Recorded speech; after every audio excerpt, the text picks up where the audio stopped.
Good morning dear students. आज हम लोग एफसीसी के बचे हुए पॉइंट्स के बारे में स्टडी करेंगे। एफसीसी के बचे हुए पॉइंट्स के बारे में अगर बातें किया जाए तो आप एफसीसी में कुछ कुछ लाइन पढ़ चुके हैं। अब क्या पढ़ चुके हैं, ज़रा मैं उसका रिवीजन कर लूँ एक सेकंड में। देखिए,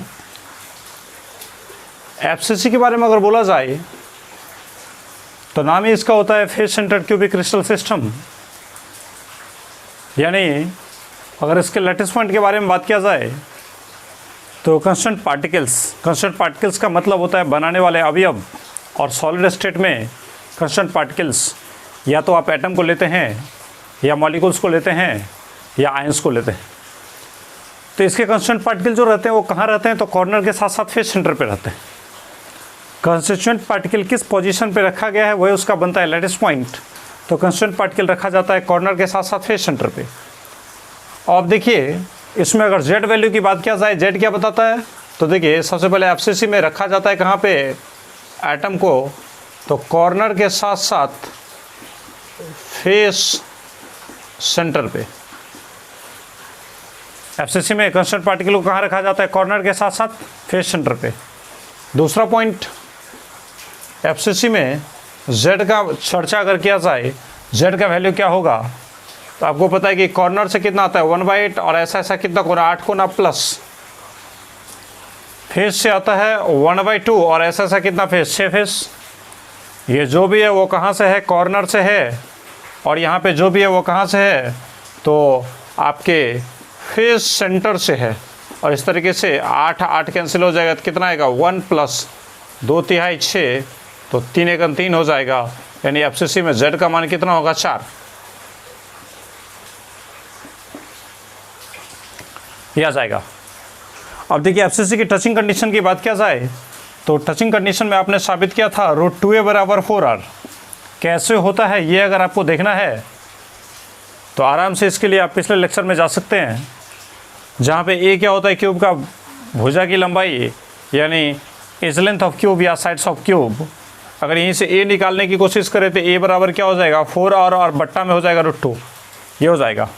अब इसी को अगर दूसरे फॉर्मेट में लिखना चाहें 4r बट्टा √2, इसको ऊपर भी √2 से गुना कीजिए और नीचे भी √2 से गुना कीजिए, तो ये क्या बन जाएगा 4r √2 ऊपर में बन जाएगा और बट्टा में √2 को √2 से गुना कीजिएगा तो कितना हो जाएगा 2, तो 2 दूनी 4, तो ये क्या बन जाएगा 2√2r बन जाएगा। यानी यहाँ से आ गया एज लेंथ कितना, a = 2√2r, ऐसा बन जाएगा। तो ये क्यूब के भुजा की लंबाई बन गया। मतलब मैं सीधी सी बात करना चाहता हूँ कि एफसीसी में गोला कहाँ रखा जाता है, कॉर्नर के साथ साथ फेस सेंटर पे। एफसीसी में z का मान कितना होता है, तो 4 होता है। एफसीसी का एज लेंथ किसके बराबर होता है, तो 2√2r के बराबर होता है, जहाँ पे a क्या होता है क्यूब के भुजा की लंबाई और r क्या होता है उसका रेडियस होता है। इसके बाद एक डेंसिटी का फार्मूला वेरी इंपॉर्टेंट, इसलिए क्योंकि तीनों में एक ही कॉन्सेप्ट होते हैं। और चाहे एससीसी में बात करें या बीसीसी में बात करें या एफसीसी में बात करें, डेंसिटी का फार्मूला वही रहेगा, डाटा बदलता जाएगा। तो इसमें डेंसिटी का फार्मूला आपको मैंने बताया था, D = Zm/AQ/Na, जहाँ पे D होता है डेंसिटी, Z होता है total number of atoms in 1 unit cell, M होता है मोलर मास, AQ होता है क्यूब का वॉल्यूम और Na क्या होता है एवोगाड्रोस नंबर 6.022 × 10⁻23।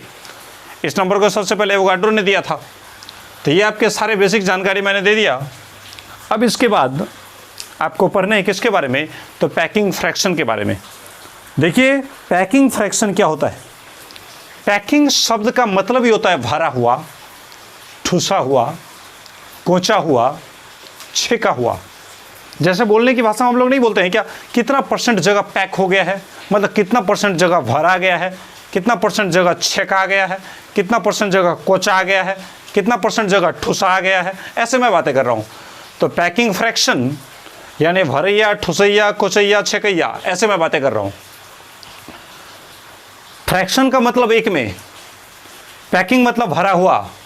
तो इकाई जगह में कितने जगह भरे हुए हैं, इसका मतलब ये निकला कि जितने भी जगह उन पूरे जगह को अगर एक मान लिया जाए तो उस इकाई जगह में कितने जगह भरे होते हैं, कितने जगह छेके होते हैं, उसी जगह का नाम दिया जाता है पैकिंग फ्रैक्शन, उसी को हम लोग क्या बोलते हैं, पैकिंग फ्रैक्शन। तो यूनिट स्पेस में how many space are occupied by constituent particle, that means atoms, molecules और ions, that will be known as it's a packing fraction. आगे देखते हैं फिर से।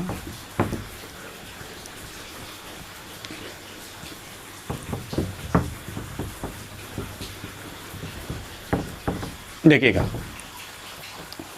सबसे पहले लिखते हैं packing fraction.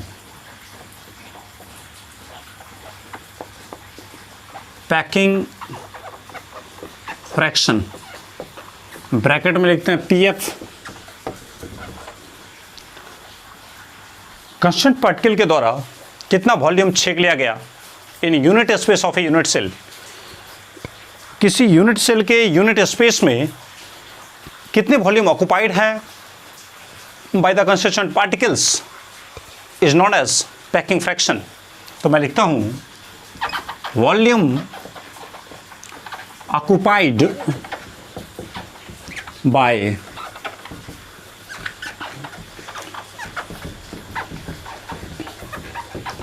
Constituent particles, volume occupied by constituent particles. Constituent particles में कौन कौन आता है, एटम्स, मॉलिक्यूल्स और ions in unit space of a, in unit space of a unit cell is known as packing fraction. वही जाना जाता है किस नाम से, पैकिंग फ्रैक्शन के नाम से। जरा गौर से इसको समझने की कोशिश किया जाए। वॉल्यूम ऑक्युपाइड, ऑक्युपाइड का मतलब छेक लिया गया है। वॉल्यूम यानी कितना जगह, कितना आयतन, by constituent particles, constituent particle के द्वारा। हमारे यूनिट सेल के बनाने वाले जो कंस्टिट्यूएंट पार्टिकल है वो या तो एटम्स है या मॉलिक्यूल्स है या आयंस है। तो कितना वॉल्यूम ऑक्युपाइड है, कितना वॉल्यूम छेक लिया गया है कंस्टिट्यूएंट पार्टिकल के द्वारा in unit space of a unit cell, किसी यूनिट सेल के यूनिट स्पेस में। इसका मतलब ये हुआ कि किसी यूनिट सेल के टोटल जगह को अगर एक मान लिया जाए, कोई यूनिट सेल हमारा है, हमारा छोटा सा कमरा है, उस कमरे के अंदर में जितने भी जगह हैं उस पूरे जगह को अगर हम एक मान ले तो उस इकाई जगह में कितना जगह कंस्टिट्यूएंट पार्टिकल के द्वारा, इसका मतलब एटम्स के द्वारा छेक लिया गया है, वही उसका बन जाता है पैकिंग फ्रैक्शन। वही उसका क्या कहलाता है, पैकिंग फ्रैक्शन। मैंने फिर से बोला, वॉल्यूम ऑक्युपाइड कितना जगह छेक लिया गया है बाय किसके द्वारा, कंस्टिट्यूएंट पार्टिकल यानी बनाने वाले अवयव के द्वारा, यानी एटम्स हो या मॉलिक्यूल्स हो या आयंस हो। तो यूनिट सेल यानी छोटे कमरे के टोटल जगह में, हमारे कमरे में जितने भी जगह है उस पूरे जगह को अगर एक मान लें तो उस इकाई जगह में उस एटम के द्वारा कितना जगह छेक लिया गया है, कितना जगह भरा गया है, वही उसका क्या बन जाता है, पैकिंग फ्रैक्शन। अब इसी को अगर आगे एक्सप्लेन किया जाए तो गौर से देखिएगा। हम मानते हैं वॉल्यूम ऑफ क्यूब, क्यूब का वॉल्यूम, तो इसका सिंबल क्या रखा, VC। क्यूब का वॉल्यूम मैंने क्या लिया, VC। और क्यूब का वॉल्यूम क्या होगा, तो लंबाई गुना चौड़ाई गुना ऊंचाई, तो आ जाएगा A Guna A Guna A, क्या बन जाएगा, AQ। क्यूब का वॉल्यूम आ गया AQ। और यहाँ पे लिखते हैं volume occupied bye atoms, atom के द्वारा जो वॉल्यूम छेका गया है, तो एटम कैसा होता है, गोलाकार। तो गोला का वॉल्यूम क्या होता है, तो गोला का वॉल्यूम होता है 4/3 पाई RQ। ये आ गया एटम के द्वारा छेका गया वॉल्यूम 4/3 पाई RQ। और यहाँ पे क्यूब का वॉल्यूम VC कितना होता है, AQ के बराबर होता है। अब देखिए, क्यूब का टोटल वॉल्यूम है VC, उसमें एटम ने जगह कितना छेका है, VA।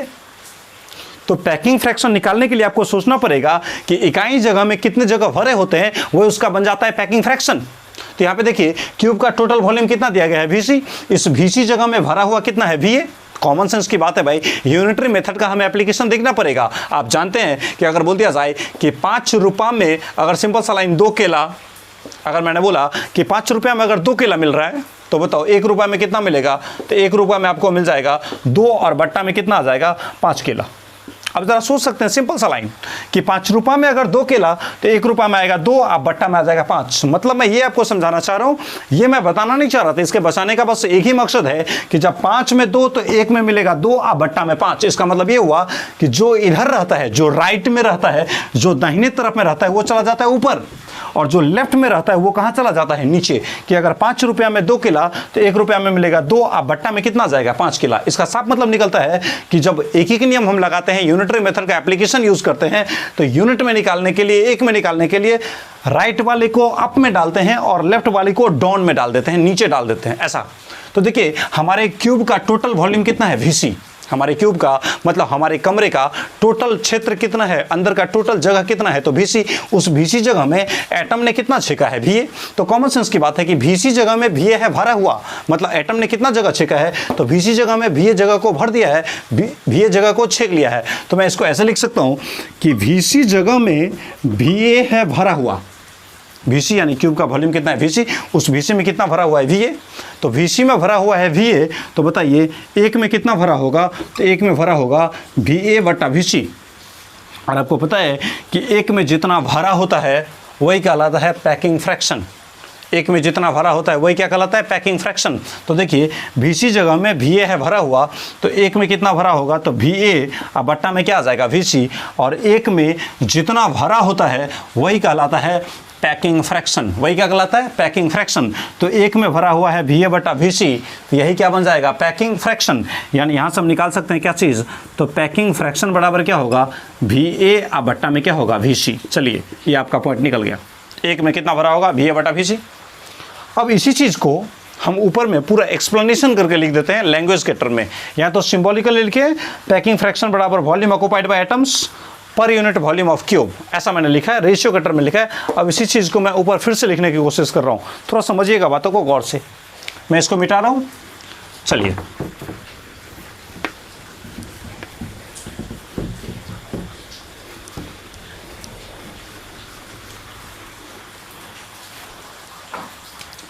देखिए यहाँ से निकल जाएगा पैकिंग फ्रैक्शन बराबर क्या होगा, VA बटा VC। यहाँ लिख दिया VA, यहाँ लिख दिया VC।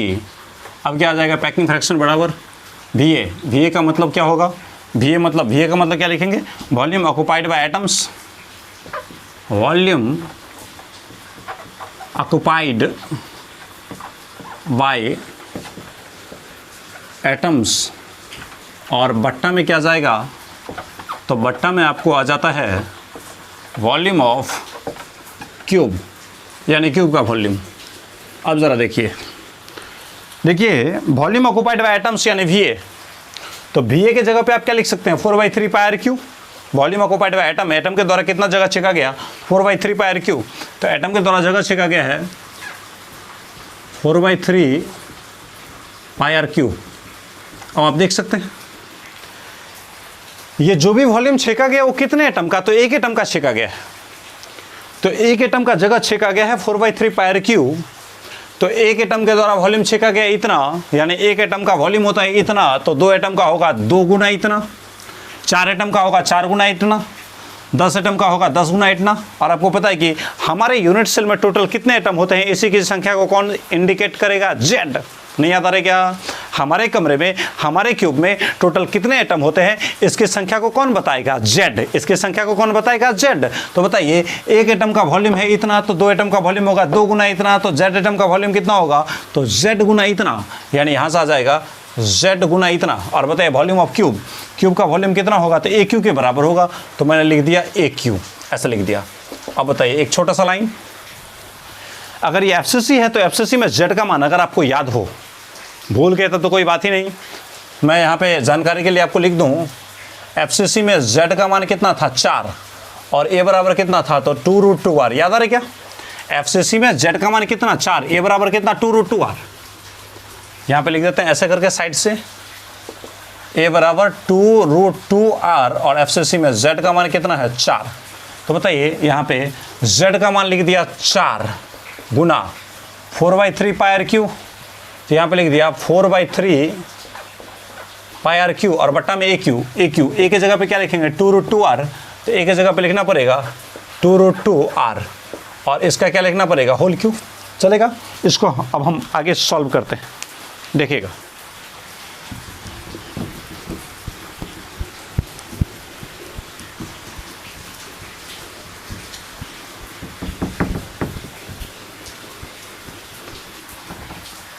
देखिए यहाँ से आ जाएगा पैकिंग फ्रैक्शन बराबर क्या आ जाएगा, तो 4 चौका 16, 4 चौका 16 बटा 3 पाई आर क्यूब। तो यहाँ पर आ जाएगा 16 बटा 3 पाई आर क्यूब, और बट्टा में क्या है 2√2 आर का होल क्यूब। इसको गुना कीजिए, 2 दूनी 4 दूनी 8, 8 ये हो गया, और √2 को 3 बार गुना कीजिए, तो √2 गुना √2 गुना √2, तो √2 गुना √2 को अगर 2 बार गुना करेंगे तो 2 बन जाएगा, और 1 √2 इसका बच जाएगा, और आर क्यू हो जाएगा। तो 2 दूनी 4 दूनी 8 ये हुआ, और √2 को 2 बार गुना होने से 1 2 आ गया, तो 8 दूनी 16 हो गया, और इसका 1 √2 बच गया। तो यहाँ पे आ जाएगा क्या चीज़, 16√2 आर क्यू से आर क्यू कैंसिल हो जाएगा, 16 से 16 कैंसिल हो जाएगा। तो यहाँ पे क्या बनेगा, π/3 बट्टा √2, यानी इसको सॉल्व करेंगे तो क्या होगा, π/3 √2, इसको सॉल्व करेंगे तो क्या होगा, पाई का मान 3.14 और बट्टा 3 इंटू √2 का मान 1.414। अब देखिए पाई का मान 3.14, 3 का 3 लिखे, √2 का मान 1.414, यहाँ से ये निकल गया। इसको अगर आप सॉल्व करते हैं तो कितना आता है, 0.74। अब देखिए बड़े काम की चीज़ है, अगर आप पैकिंग फ्रैक्शन की बात करेंगे तो पैकिंग फ्रैक्शन एफसीसी का पाई के टर्म में कितना आया है, 3√2। नहीं समझे बात, पैकिंग फ्रैक्शन पाई के टर्म में कितना आया है, पाई बट्टा 3√2, तो पाई के टर्म में आया है पाई बट्टा 3√2। और इसी पैकिंग फ्रैक्शन को अगर हम वैल्यू के टर्म में बात करें, डाटा के टर्म में बात करें, तो डाटा कितना है 0.74, तो लिख दिया 0.74। ये दोनों ही पॉइंट आपके लिए बड़े कारगर है। अब देखिए, अब यहाँ पर हम एक लाइन आपको समझाने के लिए समझा सकते हैं कि एफसीसी में 0.74 का डाटा का मतलब क्या हुआ। देखिए पैकिंग का मतलब भरा हुआ, फ्रैक्शन का मतलब एक में, तो अगर इकाई जगह में भरा हुआ है 0.74, मतलब मैंने ये बोला कि एक में भरा हुआ है 0.74, तो ज़रा सोचिए अगर एक में भरा हुआ है 0.74 तो 100 में कितना भरा होगा, 100 में भरा होगा 100 गुना 0.74, यानी आ जाएगा 74। और बताइए 100 में जो आप जो भी डाटा निकालते हैं तो वो क्या होता है, परसेंटेज होता है। इसका मतलब ये निकला कि एफसीसी में पैकिंग कितना परसेंट है, 74% है। इसका मतलब ये निकला कि एफसीसी में टोटल जगह अगर 100 बना दिया जाए, एफसीसी के अंदर के टोटल जगह अगर 100 मान लिया जाए, तो उस 100 जगह में 74 हिस्सा क्या होगा, भरा हुआ। इसका मतलब बाकी का 26 हिस्सा क्या होगा, खाली। यानी याद रखिए आप कि एफसीसी में पैकिंग होता है 74%, इसका मतलब खाली जगह कितना होता है, 26%। 26% spaces are empty, that is 74% spaces are occupied by the constituent particles. It means it can be atoms, molecules and so much ions. अब देखिए फिर से हम इसको लाइन में लिख देते हैं कि एफसीसी का टोटल जगह का 74% जगह क्या होता है, भरा हुआ। इसका मतलब 26% जगह क्या होता है, खाली होता है। इसको हम लिख रहे हैं क्या चीज़,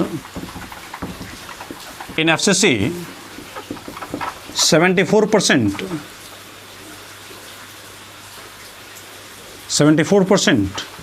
of total space are occupied, that is 26% spaces are empty। देखिए मैंने लाइन क्या बोला, एफसीसी में टोटल जगह का 74% जो होता है वो ऑक्युपाइड होता है। इसका मतलब छेका हुआ रहता है, अर्थात 26% जगह जो होता है वो क्या होता है, तो एम्प्टी यानी खाली होता है। तो एफसीसी में 74% जगह भरा होता है और 26% जगह क्या होता है, खाली होता है। चलेगा लाइन। उम्मीद है कि आप ये बातें समझ गए होंगे अभी तक। मिलते हैं फिर से अगले पॉइंट, इसी में डिस्कस करना है मेरे को। अब देखिए एक चीज़, देखिए एफसीसी का एक और नाम दिया जाता है, वो नाम क्यों दिया जाता है, जरा इसको सोचिए, मैं आपको बता रहा हूं।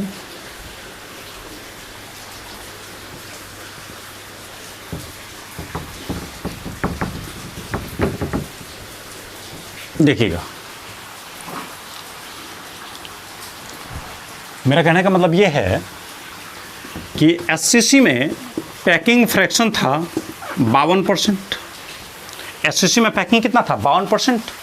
52% जगह भरा हुआ है, इसका मतलब 48% जगह खाली है। अच्छा,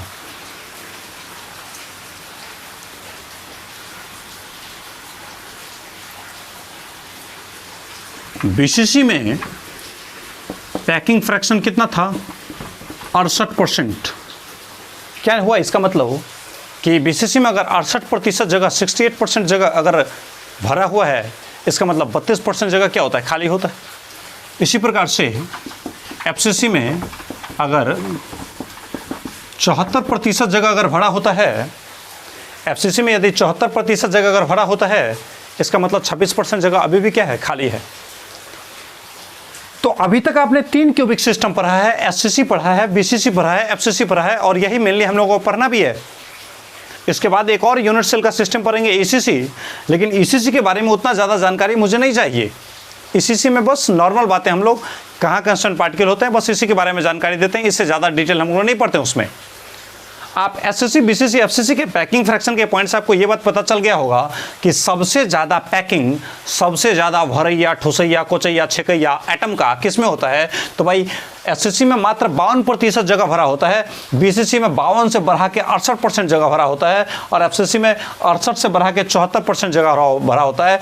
यानी क्यूबिक सिस्टम में जितने भी सिस्टम अभी तक बने हैं, उन सब में सबसे ज़्यादा ठुसैया, सबसे ज़्यादा कोचैया, सबसे नज़दीक में ठूस के भरा हुआ एटम किस में होगा? तो एफसीसी में होगा, क्योंकि एफसीसी का पैकिंग सबसे ज़्यादा है।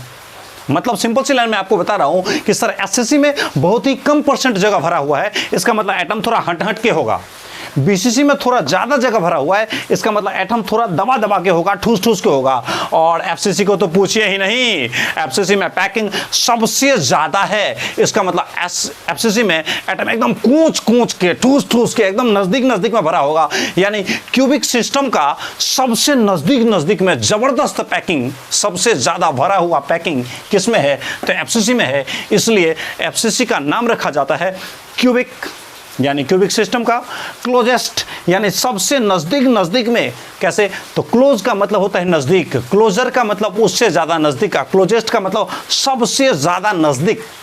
तो सबसे ज़्यादा नज़दीक का मतलब क्या हुआ कि एटम ठूस के रहेगा। तो क्यूबिक सिस्टम का सबसे क्लोजेस्ट पैकिंग किस में होता है? एफसीसी में होता है। इसलिए एफसीसी का ही दूसरा नाम रखा जाता है क्यूबिक क्लोजेस्ट पैकिंग। एफसीसी का ही दूसरा नाम क्या होता है?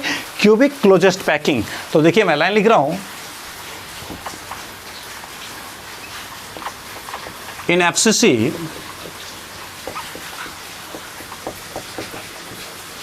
packing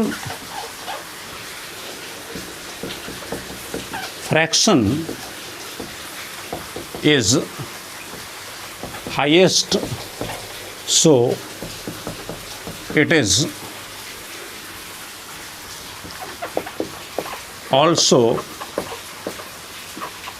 known as cubic closest packing, CCP, इसको बोलते हैं CCP। देखिए line, in FCC packing fraction is highest.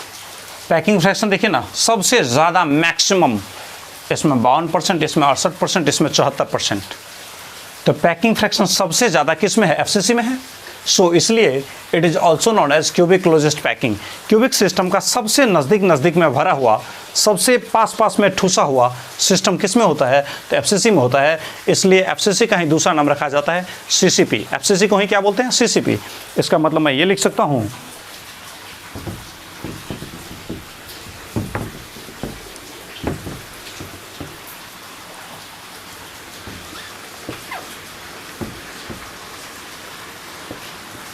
FCC का ही नाम क्या होता है?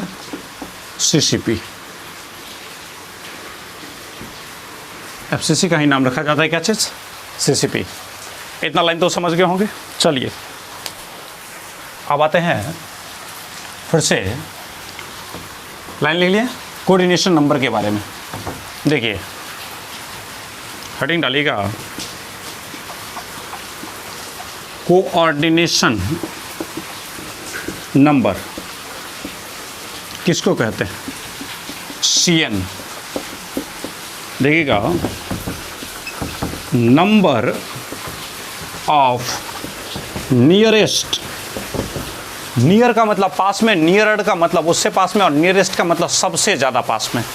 सबसे ज़्यादा पास का मतलब एकदम एकदम सटा सटा के कोच कोच के भरा हुआ है।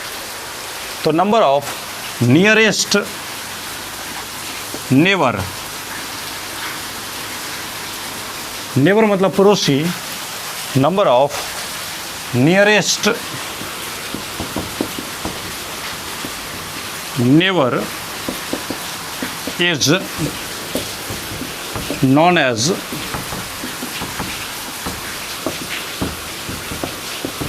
coordination number। कोऑर्डिनेशन नंबर किसे कहते हैं? CN। तो number of nearest neighbour, nearest का मतलब सबसे पास में, और नेबर का मतलब पड़ोसी। तो सबसे पास के पड़ोसी की संख्या is known as coordination number. वही क्या कहलाता है? कोऑर्डिनेशन नंबर कहलाता है। अब देखिए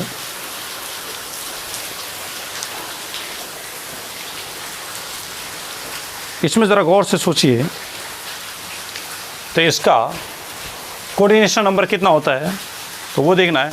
हालांकि ये चीज़ समझाना 3D में बड़ा आसान होता है, यहाँ पे बैठे बैठे समझाने में थोड़ा सा मुश्किल होगा, लेकिन फिर भी मैं कोशिश कर रहा हूँ, ज़रा गौर से समझने की कोशिश कीजिएगा। 2 मिनट का वक्त लेकर के मैं इसे समझाता हूँ। जैसे देखिए ये वाली भुजा है A, तो ये वाला भी कितना होगा A? तो परा वाला A, खरा वाला A, क्योंकि भाई क्यूब के सारे भुजा आपस में क्या होते हैं? बराबर होते हैं। तो अगर यहाँ से यहाँ तक की दूरी अगर है A, तो यहाँ से यहाँ तक का दूरी भी कितना होगा? A। इसका मतलब परा वाला A, तो खरा वाला भी कितना? A। इसका मतलब टेढ़ा वाला, यानी ये डायगोनल, फेस डायगोनल कितना होगा? तो गौर से देखिए, मैं यहाँ पे समझाता हूँ। ये खरा वाला A, परा वाला A, तो टेढ़ा वाला ये होगा क्या? टेढ़ा वाला क्या होगा? खरा का स्क्वायर प्लस परा का स्क्वायर, तो आ जाएगा under root A square plus A square, आ जाएगा अंडर रूट 2A स्क्वायर, आ जाएगा रूट 2A। यानी ये पूरा भुजा कितना हो जाएगा? Root 2A। यानी यहाँ से यहाँ तक का भुजा कितना हो जाएगा? ये रूट 2A। तो यहाँ से फेस सेंटर की दूरी, कॉर्नर से फेस सेंटर की दूरी कितना होगा? तो पूरा साइड अगर है रूट 2A, तो यहाँ से यहाँ आधा होगा, तो आधा कितना होगा? तो रूट 2A आप बट्टा में क्या कर देंगे? 2। तो रूट 2A आप बट्टा में 2 जो है उसको हम लिख सकते हैं रूट 2 गुना रूट 2। एक रूट 2 से एक रूट 2 कट जाएगा, तो क्या बचेगा? A by root 2। इसका मतलब FCC में कॉर्नर से लेके फेस सेंटर की दूरी कितना होता है? Root 2 A by root 2। Corner से लेके फेस सेंटर की दूरी कितना होगा? A by root 2। अब देखिए, तो इस गोले को ज़रा गौर से देखिए, तो यहाँ से यहाँ है A बाई रूट 2, यहाँ से यहाँ A बाई रूट 2, यहाँ से यहाँ A बाई रूट 2, यहाँ से यहाँ A बाई रूट 2। तो बताइए अभी ये बीच सेंटर का गोला, फेस सेंटर का गोला कितने गोले को रगड़ा मार रहा है? तो 1 2 3 4, अपने प्लेन में 4 कोना को रगड़ा मार रहा है। और अगर बोला जाए कि सर वो कोना से गोला की दूरी कितना दूरी है, तो A बाई रूट 2 का डिस्टेंस पे है। अब गौर से ज़रा सोचिए, तो ये जो फेस सेंटर का गोला है, ये अपने ऊपर के फेस सेंटर को भी टच कर रहा है, ये गोला अपने नीचे के फेस सेंटर को भी टच कर रहा है, ये गोला अपने बाएं के फेस सेंटर को भी टच कर रहा है, और ये गोला अपने दाएं के फेस सेंटर को भी टच कर रहा है। 4 गोला को तो अपने प्लेन में टच किया, A by root 2, A by root 2, A by root 2, A by root 2। इसका मतलब ये निकला कि इस फेस सेंटर के गोले से A बाई रूट 2 के दूरी पे जितना भी गोला होगा, ये गोला उन सब गोले को रगड़ा मारेगा, सब गोले को टच करेगा, और जितना गोला को रगड़ा मारेगा, जितना गोला को छुएगा, जितना गोला को टच करेगा, वही सब की संख्या बन जाएगा इसका कोऑर्डिनेशन नंबर। तो ज़रा देखिए, यहाँ से यहाँ पे रगड़ा मारता है, कितना दूरी पे? A by root 2। यहाँ से यहाँ कितना दूरी? A by root 2। यहाँ से यहाँ कितना दूरी? A by root 2।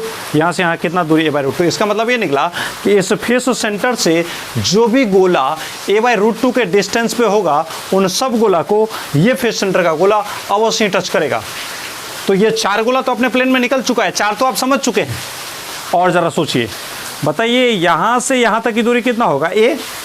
भाई ये पूरा साइड अगर क्यूब का पूरा भुजा की लंबाई ए है तो ये आधा कितना होगा a/2। और फिर से ये पूरा भुजा ऊपर से देखिए, थोड़ा गौर से देखिएगा, यहाँ से यहाँ तक अगर ए है, ये पूरा अगर है ए, इसका मतलब यहाँ से आधा जो फेस सेंटर है उस पर दूरी कितना है a/2। तो बताइए यहाँ से यहाँ a/2, यहाँ से यहाँ a/2, ये फेस सेंटर से ये फेस सेंटर की दूरी, इस फेस सेंटर से इस फेस सेंटर की दूरी अगर a/√2 आ गया, इसका मतलब ये निकला कि ये फेस सेंटर का गोला इस फेस सेंटर के गोला को भी टच करेगा। इस फेस सेंटर के गोले से अगर इस फेस सेंटर के गोले के बीच की दूरी, इस फेस सेंटर के गोले के बीच की दूरी अगर a/√2 आ गया, इसका मतलब ये गोला भी इस गोला को रगड़ेगा, छुएगा, टच करेगा। तो ज़रा देखते हैं, यहाँ से यहाँ की दूरी निकालेंगे कितना होगा, तो यहाँ से यहाँ आधा और यहाँ से यहाँ आधा, तो ये पूरा अगर है ए तो आधा कितना a/2, ये भी आधा कितना a/2। तो अब निकालिए, एक ट्रायंगल बनाइए, एक ट्रायंगल बना लिए हैं जिसका एक भुजा है a/2 और ये भी भुजा है a/2, इसका डायगोनल कितना होगा ज़रा देखिए।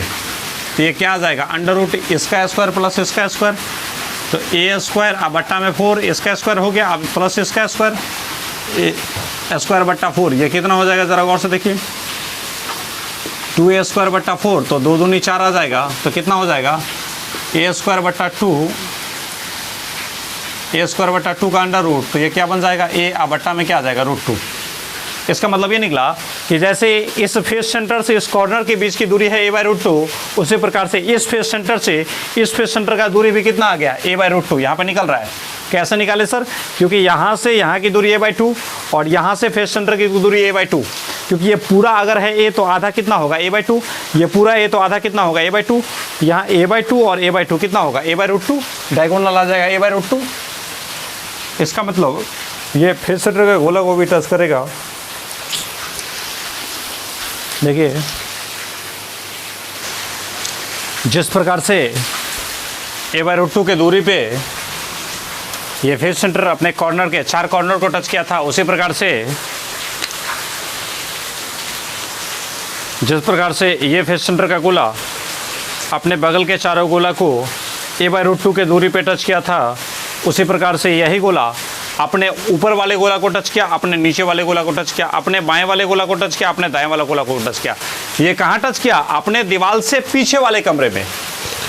तो जिस प्रकार से ये फेस अपने प्लेन में 4 को टच किया, अपने पीछे वाले कमरे में 4 को टच किया, पीछे वाले कमरे में कहाँ, ऊपर का गोला, नीचे का गोला, बाएं का गोला, दाएं का गोला, उसी प्रकार से ये गोला ऐसे करके रहेगा और अपने आगे जो कमरा रहेगा, इस फेस के आगे जो कमरा रहेगा, क्योंकि ये जो फेस है, ये मान लीजिए दीवार हमारा फेस है, इस फेस के पीछे जैसे कमरा है तो इस फेस के आगे भी तो कमरा है, तो यहाँ जो बीच का गोला होगा ये ऊपर के गोला को भी टच करेगा, नीचे के गोला को भी टच करेगा, बाएं के गोला को भी टच करेगा और दाएं के गोला को भी टच करेगा। कैसे, तो यहाँ से हर फेस के गोला के बीच की दूरी, ये फेस से जो भी फेस सटा है, चाहे बाएं वाला हो या दाएं वाला हो या ऊपर वाला हो या नीचे वाला हो, हर फेस सेंटर के बीच की दूरी इस फेस से a/√2 के दूरी पे ही होगा।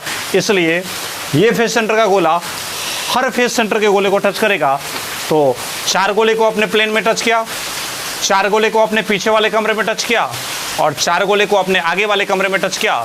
इस प्रकार से कोऑर्डिनेशन नंबर आप ही बता दीजिए कितना होगा, 4 प्लेन में, 4 पीछे वाले कमरे में और 4 आगे वाले कमरे में। इस तरीके से 4 तिये कितना हो जाएगा 12, यानी एफसीसी का कोऑर्डिनेशन नंबर कितना होगा 12 हो जाएगा। यानी यहाँ से निकल सकता है कोऑर्डिनेशन नंबर बराबर कितना 12, ये आ जाएगा।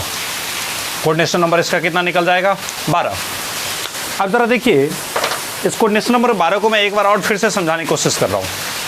कैसे, तो देखिए इसको मैं पहले मिटा देता हूँ। एफसीसी का दूसरा नाम क्या होता है SCCP, very very important line. FCC का दूसरा नाम क्या होता है एससीसीपी। और एक लाइन यहाँ से निकला कि कॉर्नर से फेस सेंटर की दूरी कितना होता है, जैसे यहाँ पे मैंने निकाला, ये भी बड़ा इंपॉर्टेंट पॉइंट है। एक बार जेईई मेन में पूछा गया था कि कॉर्नर से फेस सेंटर की दूरी, तो आप ही सोचिए जब ये भुजा है ए, ये वाला भुजा ए, तो इसका मतलब ये इसका डायगोनल कितना हो जाएगा √2a। तो इसका मतलब ये पूरा डायगोनल √2a है, तो आधा कितना होगा √2a/2। तो √2a/2 को सॉल्व करेंगे, √2a/2 को सॉल्व करेंगे तो कितना होगा a/√2। इसका मतलब अगर कोई पूछेगा कि कॉर्नर से लेके फेस सेंटर की दूरी कितना होगा, तो a/√2 के बराबर होगा। तो मैं इसको लिख देता हूँ, ऑब्जेक्टिव में एक बार पूछा भी गया है, यहीं पे लिख देते हैं, corner to face center distance बराबर a/√2, ऐसा निकल जाएगा। Corner to face center distance बराबर कॉर्नर से फेस सेंटर के बीच की दूरी कितना होगा, a/√2 के बराबर होगा। ये निकल गया।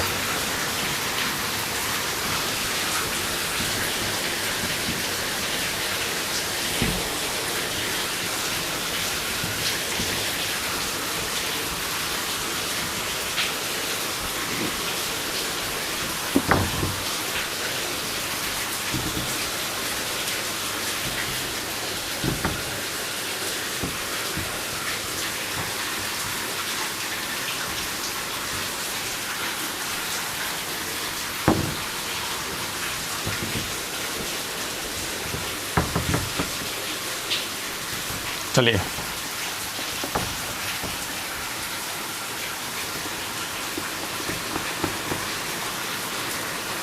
यहाँ से निकल गया। एक बार और मैं आपको ये टॉपिक समझाने की कोशिश कर रहा हूँ कि एफसीसी का कोऑर्डिनेशन नंबर 12 कैसे होता है। तो ज़रा सोचिएगा, आपके पास जो कमरा है, उस कमरा में किसी एक दीवार के पास चले जाइए। तो जैसे ये मेरा कमरा है, इस कमरा का मैं इस दीवार को पकड़ लिया, और इस दीवार का ये फेस सेंटर, मान लीजिए ये दीवार है आपका, एग्जैक्टली ये फेस सेंटर का गोला है। तो फेस सेंटर का गोला कैसे होगा, दीवार को चीर के गोलाकार, आधा गोला अंदर गया होगा, आधा गोला बाहर आया होगा, और इसके चार कोने में भी गोला होगा, चार कोना में भी गोला है, चार कोना में भी गोला है, और चार कोना में गोला है। अब ज़रा देखिए, ये वाला भुजा ए, ये वाला भुजा ए, तो ये पूरा कितना है, √2a। यहाँ से आधा कितना होगा, यहाँ से अगर बोला जाए आधा कितना होगा, आधा इसका हो जाएगा a/√2।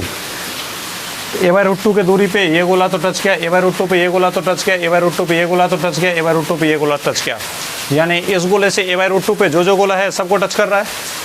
तो आपका ये फेस सेंटर का गोला, तो एक कोना वहाँ है, एक कोना यहाँ है, एक कोना यहाँ है, एक कोना वहाँ है, तो चार कोना तो आपके फेस में भी पड़ता है।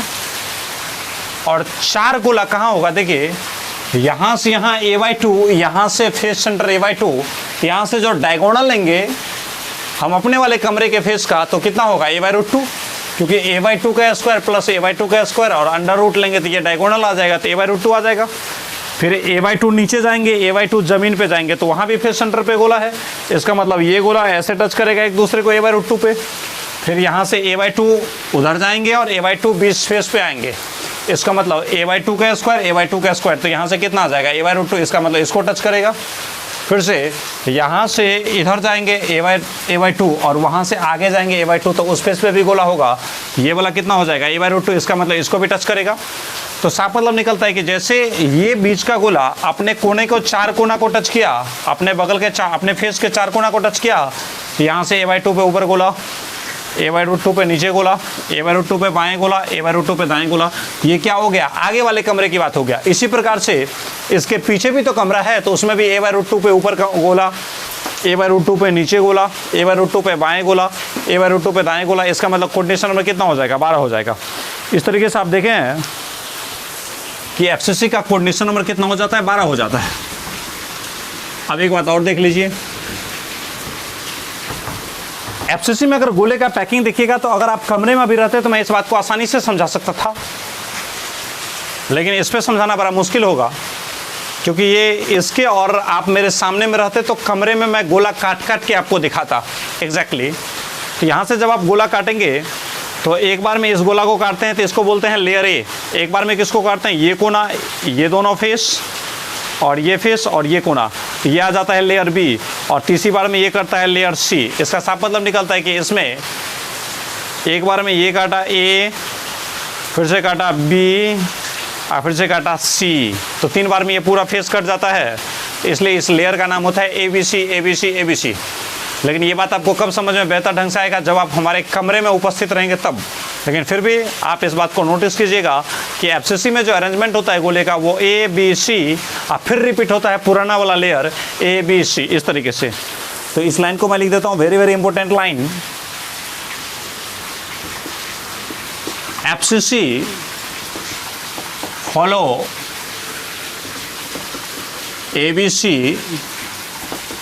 ABC and so on type arrangement। FCC follow करता है किसको? ABC टाइप का अरेंजमेंट को। ABC पैटर्न, इसी को फॉलो करता है कौन? FCC फॉलो करता है। ये लाइन यहाँ से ख़त्म हो चुका है। अब देखिए आपका एक अंतिम यूनिट सेल बनता है ECC यूनिट सेल। बड़ा ही आसान चीज़ होता है, उसको हम अगले वीडियो में करते हैं। FCC तक की सारी बातें यहाँ तक की ख़त्म हो चुकी है। अब अगले वीडियो में अगला जानकारी दिया जाएगा। अगर ये वीडियो आपको पसंद आई हो तो अवश्य ही हमारे वीडियो को लाइक करें और हमारे चैनल से लगातार सुविधा लेने के लिए हमारे चैनल को अवश्य ही शेयर और सब्सक्राइब करें। हमारे चैनल का नाम है केमिस्ट्री कार्ड। हमारे चैनल का नाम है केमिस्ट्री कार्ड। मिलते हैं फिर से सॉलिड स्टेट के ही नेक्स्ट वीडियो में। Thank you.